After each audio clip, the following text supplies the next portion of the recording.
ये 1 साल पहले की बात है। मैं एक पब्लिशिंग हाउस में डेस्क एडिटर थी तब। I was 29 then.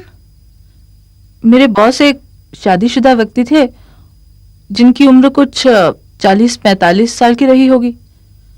हमारी नौकरी ही कुछ ऐसी थी कि कभी कभी हमें देर रात तक ऑफिस में काम करना पड़ता था। कई बार ऐसा होता था कि मेरे सामने वह औरतों पे बहुत ही भद्दे और गंदे किस्म के कमेंट्स पास करते थे। मैं बहुत ही अनकंफर्टेबल फील करती थी, पर सहन कर लेती थी। पर वक्त गुजरने के साथ साथ उनकी हिम्मत भी बढ़ती चली गई।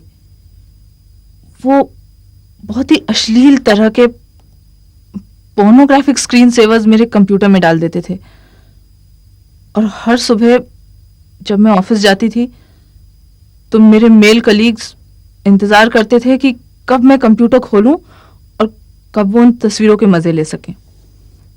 कभी कभी बॉस बहुत ही गंदे जोक्स डाउनलोड कर लेते थे इंटरनेट पर से और मुझे अपने कैबिन में बुलवाकर वो जोक्स पढ़वाते थे। रोज कोई नई बात हो जाती थी। हालात बर्दाश्त के बाहर होते चले गए थे। मेरे लिए रोज ऑफिस जाना तो एक टॉर्चर हो गया था, और मैं किसी से कुछ कह भी नहीं सकती थी क्योंकि हायर लेवल्स में बहुत ही कम महिलाएं थी। मुझे सब कुछ चुपचाप सहन कर लेना पड़ता था क्योंकि ये नौकरी मेरे लिए एक इकोनॉमिक नेसेसिटी थी। पर एक दिन वो सारी सीमाएं पार कर गए। उन्होंने मुझे अपने ऑफिस में बुलवाया और उनके टेबल पर एक नंगी लड़की की तस्वीर थी, और उस तस्वीर को दिखाकर उन्होंने मुझसे कहा कि I would like to see you in your natural state.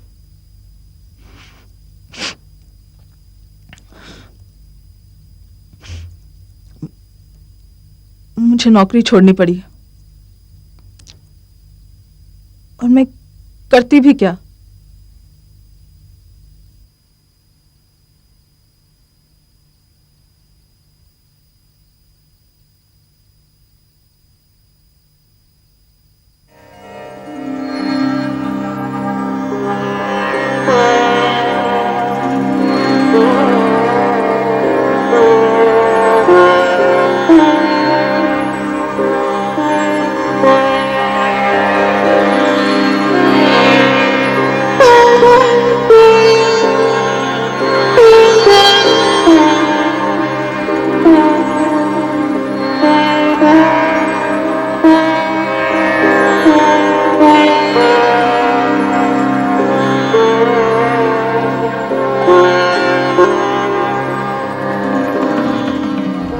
नमस्ते, मैं मिसेस गुलाटी हूँ और मैं भी आप ही की तरह एक कामकाजी महिला हूँ।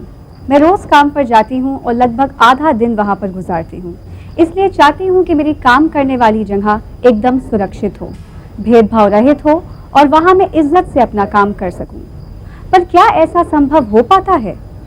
आजकल की कामकाजी महिलाओं का सबसे व्यापक एवं आम तौर पर होने वाला अनुभव है कार्यस्थल पर अपने अधिकारियों, साथियों और कभी कभी अधीनस्थों द्वारा होने वाला यौन उत्पीड़न।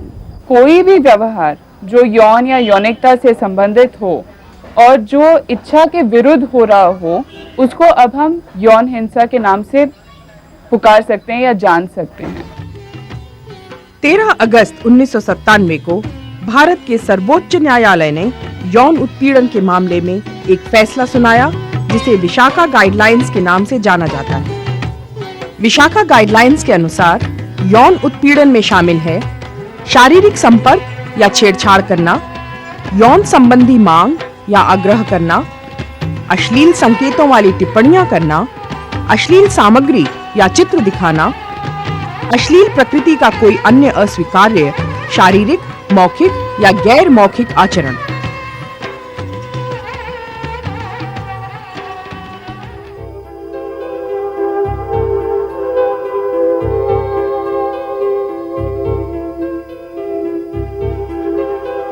Good morning sir. Good morning my dear. Sir please sir. यार तुम तो बुरा मान गई, तुम तो मेरी बेटी जैसी हो।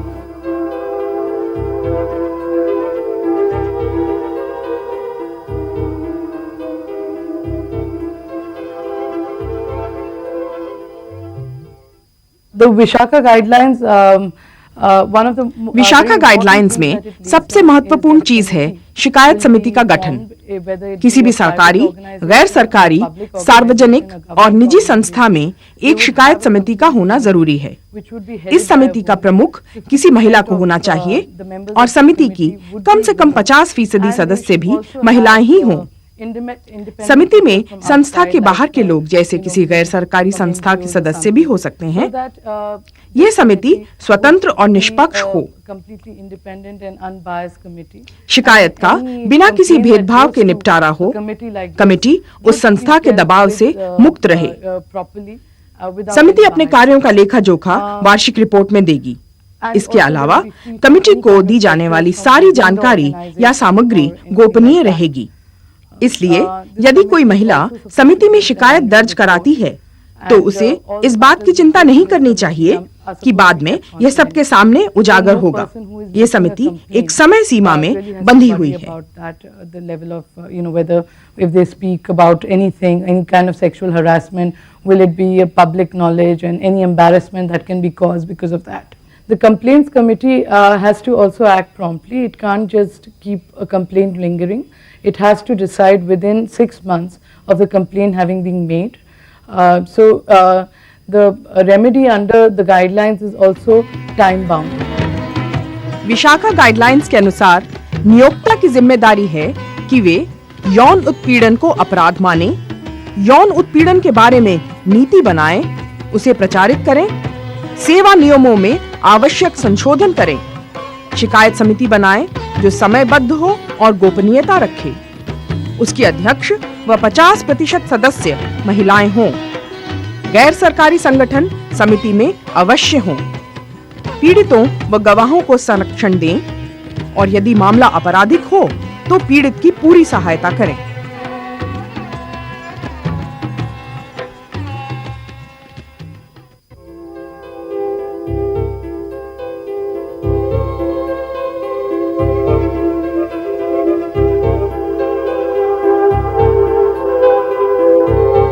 आज मैडम को डांट पड़ी सुना।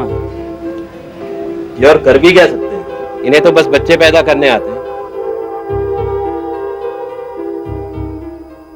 कभी कभी ऐसा होता है, जैसे मैं उदाहरण के तौर पे अगर बताऊं कि अगर मैं कार्यस्थल में काम कर रही हूं और मेरे साथ अलग औरतें हैं और कोई आके सुबह मुझे बोलता है कि तुम बहुत अच्छी लग रही हो, तो ये जो मेरे साथ मेरे को बताया गया है वो मेरे दृष्टिकोण से यौन हिंसा हो सकता है, पर शायद दूसरे औरतों को लगे नहीं कि ये यौन हिंसा हो रहा है उनके साथ।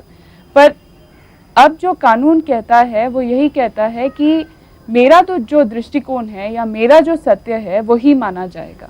It's very important that women ये बहुत जरूरी है कि सब महिलाएं जो किसी भी सरकारी या गैर सरकारी संस्था में काम कर रही हैं एकजुट हों और आगे आएं। उन्हें अपने संस्था के मालिक पर शिकायत समिति गठन करने के लिए दबाव डालना चाहिए जिससे कि विशाखा गाइडलाइंस का क्रियान्वयन हो सके।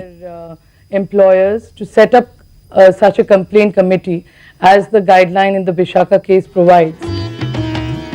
कर्मचारियों की जिम्मेदारी है कि वे अपने नियोक्ता की यौन उत्पीड़न संबंधी नीति को जानें।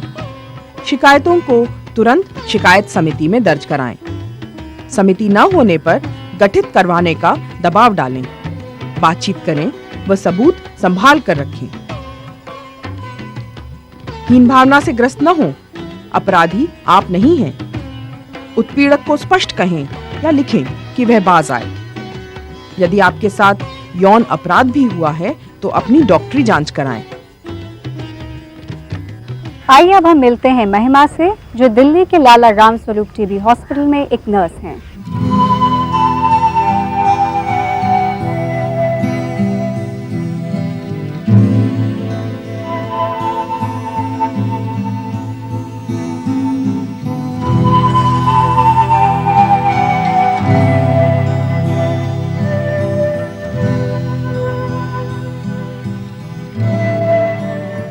मैं एक नर्स हूँ और LRS टीबी हॉस्पिटल में मैं काम करती हूँ। 17-18 फरवरी 99 को मेरी नाइट ड्यूटी थी। तो रात के 3 बजे के करीब मैं अपना काम कर रही थी और मैं काफ़ी व्यस्त थी अपने काम में कि दरवाजे पे किसी ने खटखटाया। मैंने अंदर से पूछा कौन है, तो आवाज़ आई कि मैं डायरेक्टर। मैंने दरवाज़ा खोला, वो बात करते करते मेरे से अंदर आ गए और बोले कि आप यहाँ पे आप ड्यूटी पर हैं? मैंने कहा जी सर। बाकी स्टाफ कहाँ हैं? वार्ड बॉय और स्वीपर। मैंने बताया जी उनके दूसरे वार्ड में भी ड्यूटी है और वो लोग वहाँ पे गए हुए हैं। तो बोले कि आप दरवाज़ा क्यों बंद करके बैठी हैं? तो मैंने कहा सर ये मेल वार्ड है और आधे से ज़्यादा वार्ड जो है वो खाली है। तो वो उनके जस्ट मतलब हाथ के इशारे से मैं उनको बता रही थी कि सर ये मेल वार्ड है और बाकी लोग ऐसे। तो उन्होंने वही हाथ पकड़ करके ऐसे मेरे को अपनी तरफ खींच करके ऐसे पकड़ा। मैंने बहुत मुश्किल से अपने को छुड़ाया और मुझे बहुत गुस्सा आया कि मेरे साथ मतलब ऐसा होगा।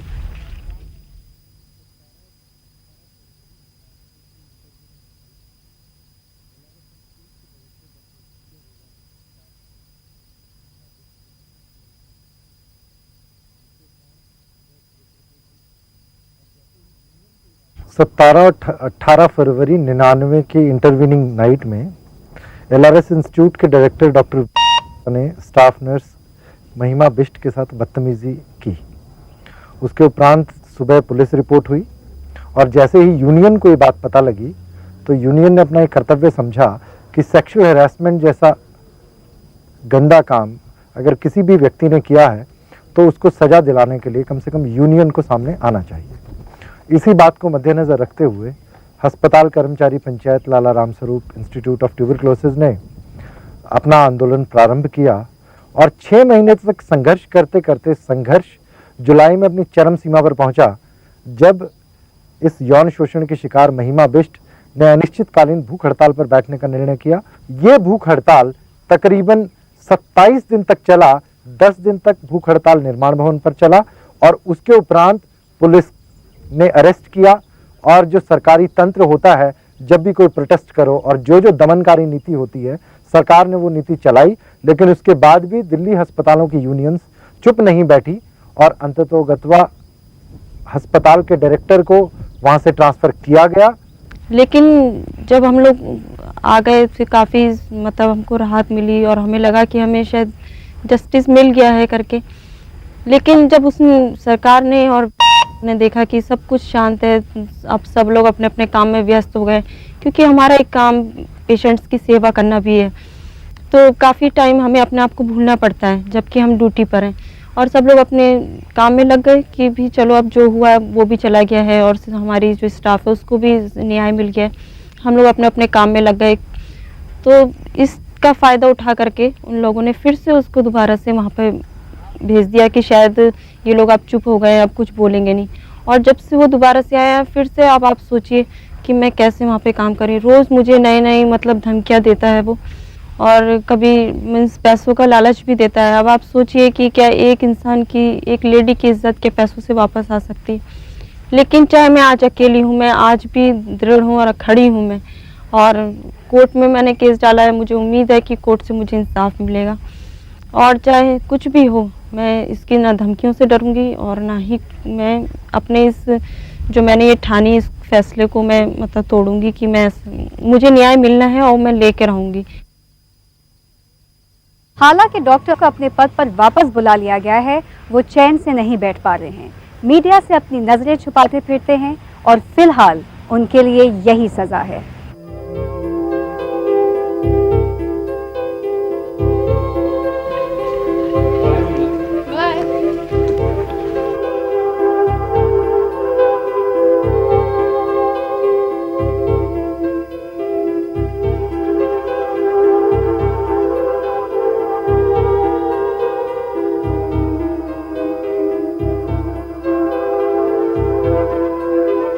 Hi Romila. Hi. How are you? I'm fine, thank you. तो आज आप मेरे साथ फिल्म देखने चल रही हो ना? तो मैं आपको पहले भी बता चुकी हूँ, मैं आपके साथ बाहर कहीं नहीं आऊंगी। तो शायद मैं भी आपको बता दूं, मैं आपका प्रमोशन रुकवा सकता हूँ।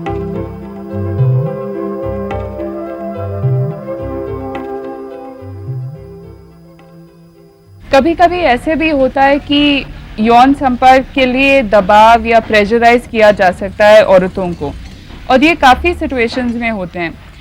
तरक्की की बात कर लो या कॉन्फिडेंशियल रिपोर्ट की बात कर लो या सिंपली जस्ट वेजेस की भी बात कर लो, कभी कभी ऐसे हो सकता है कि आपका जो कोवर्कर है या बॉस है बुला के कह सकता है कि तरक्की की बात करनी है तो शाम को कॉफ़ी के ऊपर ही कर लेते हैं या होटल में जाके कर लेते हैं। तो ये भी अब एक अपराध है, कानून कहता है कि ये एक अपराध है और इसको यौन हिंसा माना जाएगा। अब सुप्रीम कोर्ट ने बाकी क्या परिभाषा दिया है यौन हिंसा के लिए। एक तो सुप्रीम कोर्ट ने कहा है कि कोई भी शारीरिक संपर्क जो या तो स्पष्ट रूप से या अस्पष्ट रूप से या जानबूझ के किया जाता हो या अनजान बनकर किया जाता हो उसको यौन हिंसा कह सकते हैं। एग्जाम्पल के लिए कोई आके कंधे पे हाथ डाल देता है या कोई हाथ मिलाने की कोशिश करता है या कोई अनजान बन के कॉरिडोर में ब्रश पास कर देता है। तो ये सब जो व्यवहार होता है उसको अब हम यौन हिंसा मान सकते हैं। दूसरी चीज़ ये है कि अश्लील बातें करना या अश्लील तस्वीरें दिखाना।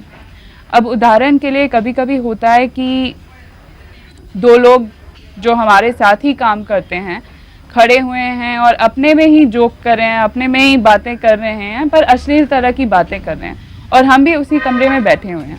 तो जब ये सुनाई देता है तो अच्छा नहीं लगता, पर अब जो कानून कहता है वो कहता है कि मेरा हक बनता है कि मुझे एक स्वच्छ और साफ कार्यस्थल मिलना चाहिए जिसमें मुझे नहीं लगे कि जहाँ मुझे कहने का हक हो, जहाँ पे ऐसी बातें हो रही हो मुझे कहने का हक हो कि इसको रोको और इसको बंद करो। यौन उत्पीड़न से महिलाओं पर गंभीर मनोवैज्ञानिक आघात होता है और इससे भी ज्यादा उनके कार्यस्थल पर उनकी स्वतंत्रता एवं स्वाभिमान का उल्लंघन होता है। यही नहीं, इससे उनकी मानवाधिकारों का भी हनन होता है। बार बार होने वाले यौन उत्पीड़न से महिलाओं की कार्य क्षमता व उत्पादकता पर बुरा असर पड़ता है और इससे उनके किसी भी कार्य की भागीदारी में रुकावट पैदा होती है। अतः यह स्वाभाविक है कि महिलाएं अपने कार्यस्थल पर उनके प्रति होने वाली यौन व्यवहार पर चिंतित हों।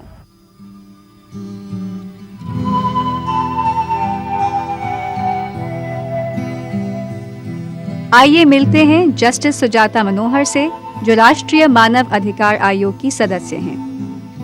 The phenomena of working women is comparatively new in our country. Of course, we have had women working in the agricultural sector and so on for a very long time, but educated women working in लेकिन urban areas, अभी पिछले कुछ समय से ही शहरी क्षेत्रों में पढ़ी लिखी महिलाएं आगे आई हैं और कई पदों पर काम कर रही हैं, लेकिन इन्हें काम देने वालों की संवेदनशीलता का विकास अभी नहीं हुआ है। दुर्भाग्य से इस समय हमारे पास महिलाओं के यौन उत्पीड़न से संबंधित कई शिकायतें हैं। हमने ये पाया कि संस्थाओं के प्रमुख या नियोक्ता उत्पीड़न को लेकर कोई खास दिलचस्पी नहीं दिखाते हैं। राष्ट्रीय मानवाधिकार आयोग ये कोशिश कर रहा है कि किस प्रकार हम विभिन्न संस्थाओं में इन गाइडलाइंस को लागू करवा सकें, इन्हें क्रियान्वित करवा सकें। ये बहुत ही मुश्किल है क्योंकि बहुत सारी संस्थाओं को इस समस्या की गंभीरता का अंदाजा ही नहीं है या वे इसे समझना ही नहीं चाहते। इसलिए कई जगहों पर अब तक शिकायत समितियों का भी गठन नहीं हुआ है। हम इस सिलसिले में कई सरकारी संस्थाओं और विभागों के साथ काम कर रहे हैं। सरकार ने कुछ नियमों में फेरबदल किया है, जिसके अंतर्गत अब यौन उत्पीड़न कानूनन अपराध है। इसके चलते अब संबंधित विभाग इन मामलों में अनुशासनात्मक कार्यवाही कर सकते हैं। अब हम ये सुनिश्चित करने की कोशिश कर रहे हैं कि हर जगह शिकायत समिति का गठन हो, जो कि अनुशासन समिति के रूप में भी कार्य करे, और इसे एक ही जांच में ये पता चल जाना चाहिए कि वास्तव में यौन उत्पीड़न की घटना हुई या नहीं।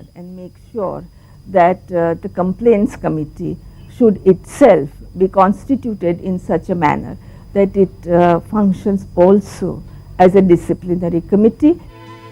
26 जनवरी 1950 भारत के संविधान ने हर नागरिक को भेदभाव से मुक्त जीवन का ऐतिहासिक वचन दिया।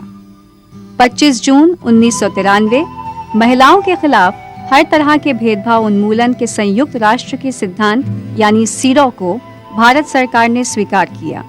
आज विश्व के कई देशों में कार्यस्थल को यौन उत्पीड़न से मुक्त रखने के कानून लागू हो चुके हैं। उच्चतम न्यायालय की विशाखा गाइडलाइंस भारत के महिला आंदोलन की एक बहुत बड़ी जीत है और इसमें जस्टिस सुजाता मनोहर का भी महत्वपूर्ण योगदान रहा है।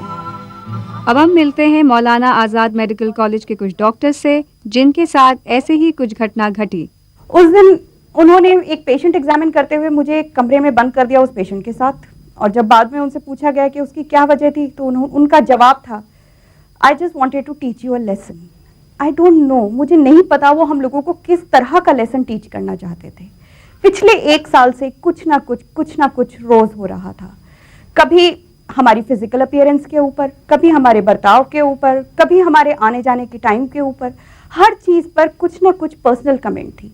और खाली अगर आप उस कमेंट के बारे में सोचें तो शायद वो इतनी खराब ना लगे, पर उसके साथ जो एक स्माइल होती है, उसके साथ जो एक आई जेस्चर होते हैं, आंखें जिस तरह मिलाई जाती हैं, आंखें जिस तरह घुमाई जाती हैं, वो शायद शब्दों में बयान करना बहुत मुश्किल है, पर जब वो एक साथ सब कुछ देखा जाता है तो वो आपके दिल को रोज लगता है। And these things will be told only to the female students, they are not being told to the male students. ऐसा नहीं है कि वहाँ मेल स्टूडेंट्स नहीं हैं, वहाँ उतने ही मेल स्टूडेंट्स हैं जितने कि फीमेल स्टूडेंट्स हैं। नहीं, पर हम जो टारगेट बनेंगे तो सिर्फ फीमेल स्टूडेंट्स बनेंगे। किसी दिन हमारे एक कोलीग को कहीं ऑर्थो डिपार्टमेंट अपने आप को दिखाने जाना था, तो वो बोलते हैं कि I can go with you, पर if I go with you तो लोग सोचेंगे कि मेरे तुम्हारे बीच में कुछ है। अब ये बताइए कि एक प्रोफेसर जो हमारे पिताजी से भी शायद ज़्यादा ही एज के होंगे, अगर इस तरह की बातें करेंगे तो हम लोगों के मन में क्या होगा। हम लोग उनके स्टूडेंट्स थे, उनका हमारे करियर के ऊपर पूरा का पूरा अधिकार था, हक था, उन्हें हमारी थीसिस साइन करनी थी। हर बात में धमकी आ जाती थी, अगर आप ये नहीं करोगे तो I will not sign your thesis, आप मुझे खुश नहीं करोगे तो मैं थीसिस नहीं साइन करूंगा। खुश करने से उनका मतलब क्या था ये कभी उन्होंने साफ लफ्जों में नहीं कहा, पर मुझे बहुत शक है कि जो भी था वो बहुत अच्छा नहीं था।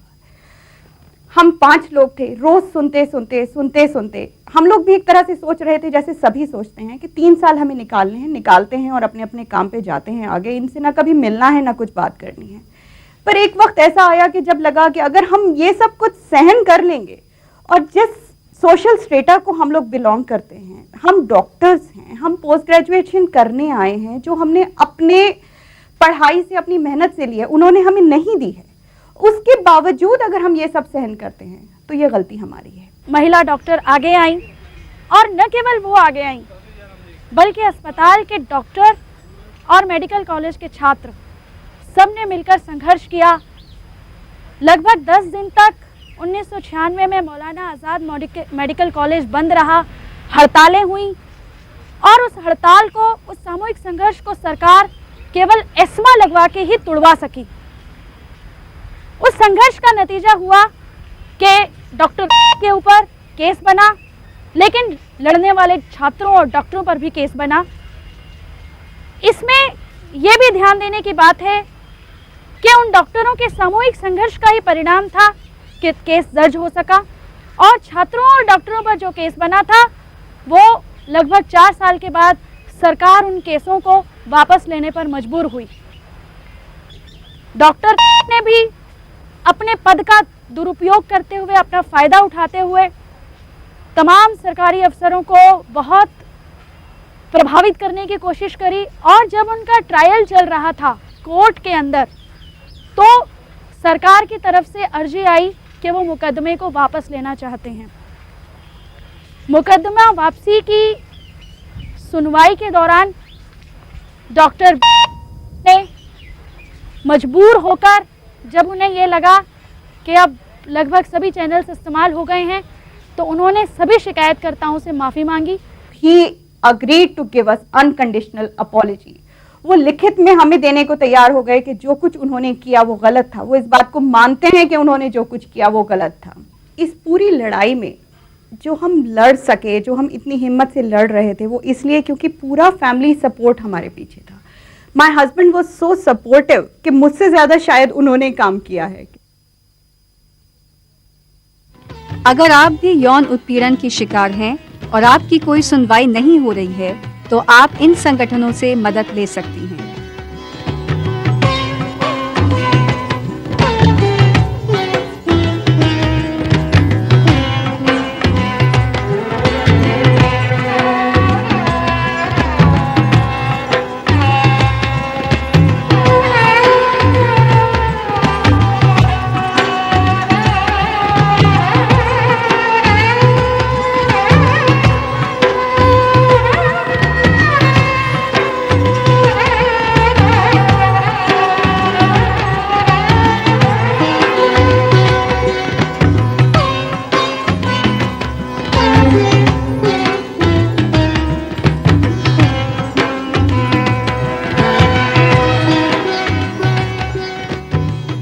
ऐसी प्रत्येक घटना हमारी लिंग समानता एवं जीवन व स्वतंत्रता के अधिकार के मूलभूत सिद्धांतों का उल्लंघन है।